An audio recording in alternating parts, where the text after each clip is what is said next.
आलिया एक होनहार लड़की थी। अच्छे नैन नक्श, सुडोल बॉडी और गोरा रंग, यह सब भगवान ने उसको गिफ्ट में दिया था। 18 साल की उम्र में ही उसने 12वीं पास कर ली थी। एक दिन जब आलिया ने राहुल को बोला कि यार आगे पढ़ने के लिए पैसे इकट्ठा नहीं हो रहे हैं, तो राहुल ने उसे दिल्ली चलने का आइडिया दिया और 1 महीने में 1 से 2 लाख कमाने का आइडिया बताया। इस पर आलिया ने कई बार पूछा कि ऐसा कैसे हो सकता है, तो राहुल बोला, ऐसा होता है, तुम चलो तो सही। राहुल के कहने पर आलिया दिल्ली आ गई थी।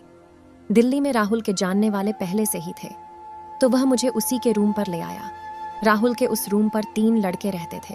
उस रात को आलिया के साथ कुछ ऐसा हुआ कि आलिया का दिल इंसानियत से उठ गया और उस रात उस रूम में सभी लड़कों ने बारी बारी से उसके साथ वो सब किया जो वो किसी को बता नहीं सकती थी।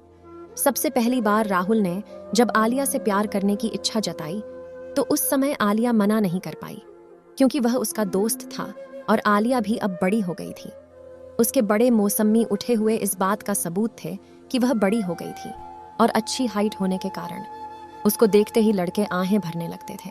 राहुल को प्यार करता देख उन दोनों लड़कों को नहीं रहा गया, तो उन्होंने राहुल से बात की और राहुल ने दोस्ती के कारण हाँ बोल दिया, पर आलिया मना कर रही थी।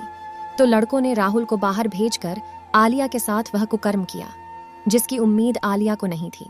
उसी रात आलिया ने यह फैसला किया कि जिन पैसों के कारण आज उसकी अस्मत लूटी है, उसी अस्मत से वह इतना पैसे कमाएगी कि एक दिन बहुत अमीर बनेगी।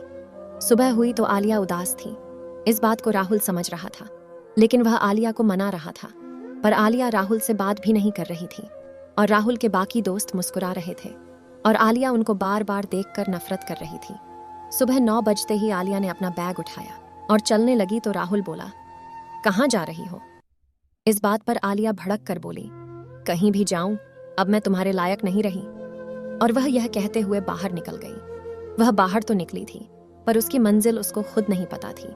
लेकिन वह ऑटो रिक्शा में बैठकर एक बड़े हाईवे की ओर चल पड़ी।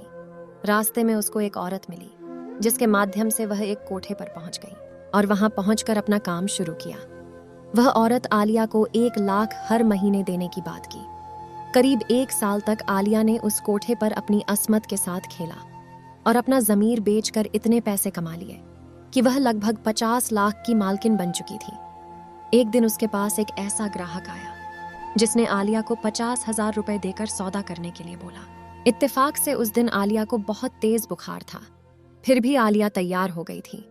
लेकिन उस नौजवान ने उसकी यह हालत देखकर आलिया को पैसे तो दे दिए, पर प्यार करने से मना कर दिया और बोला, तुम्हारी तबीयत ठीक नहीं है तो मैं कैसे करूं? 1 साल के अंदर कोई ऐसा पहला ग्राहक था जिसने आलिया के दिल को छुआ था। अब आलिया उस युवक के संपर्क में आई और उससे बातें करने लगी। वह लड़का भी किसी के प्यार का ठुकराया हुआ था, इसलिए उसने आलिया को अपना लिया और आलिया उसकी दोस्त बन गई। अब जब भी वह नौजवान कोठे पर आता तो आलिया के पास ही चला जाता। वो एक बहुत ही अमीर आदमी था जिसे किसी के साथ की जरूरत थी और आलिया उसका साथ देने लगी थी। इससे उस आदमी को अब बहुत ही अच्छा लगता था और उसका दिल बहल हो जाता था। वक्त गुजरता रहा और एक दिन उस आदमी ने आलिया से कहा कि अब तुम इस जगह को छोड़ दो और जितने पैसे तुम्हें यहाँ से मिलते हैं उससे अधिक पैसे मैं तुमको दूंगा, तुम मेरे साथ चलो। अब तो आलिया की खुशी का ठिकाना ही नहीं रहा और वो उसके साथ चली गई। उस आदमी ने आलिया से शादी तो नहीं की, लेकिन उसे वो हर चीज दी जो एक पत्नी को दी जाती है। एक दिन आलिया उसके साथ उसके ऑफिस में गई तो देखा कि राहुल उसके ऑफिस में एक छोटे से पद पर काम करता था। आलिया को देखकर राहुल चौंक गया, लेकिन आलिया ने उसको देखकर कुछ नहीं बोला और बॉस के केबिन की तरफ बढ़ गई। राहुल अब बहुत परेशान सा हो गया कि आलिया इस कंपनी के बॉस के साथ क्या कर रही है और उसे डर भी लगने लगा कि कहीं उसकी नौकरी ना चली जाए। उस शाम राहुल ने आलिया से मिलने की रिक्वेस्ट की, जिसे आलिया ने इनकार कर दिया और बोली कि तुम जैसे घटिया इंसान से मुझे कोई वास्ता नहीं रखना। तो राहुल गिड़गिड़ाने लगा और बोला कि प्लीज़ मेरी नौकरी मत लेना, बहुत मुश्किल से मुझे ये जॉब मिली है और मुझे इस जॉब की बहुत ज़रूरत है।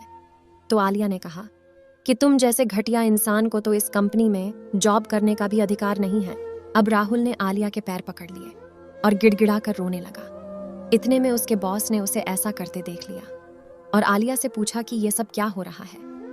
फिर आलिया ने उसे सब बात बता दी, जिस पर उस कंपनी के मालिक ने उसे तुरंत ही उसे नौकरी से निकाल दिया। तब जाकर आलिया के दिल को सुकून मिला दोस्तों, इसीलिए कहते हैं कि कभी भी किसी की मजबूरी का गलत फायदा नहीं उठाना चाहिए, नहीं तो बाद में भगवान भी इसका बदला आपसे जरूर लेता है। आपको यह कहानी कैसी लगी कमेंट बॉक्स में जरूर बताइएगा, और ऐसे ही कहानियां देखने के लिए मेरे YouTube चैनल को सब्सक्राइबर कर लीजिएगा। धन्यवाद।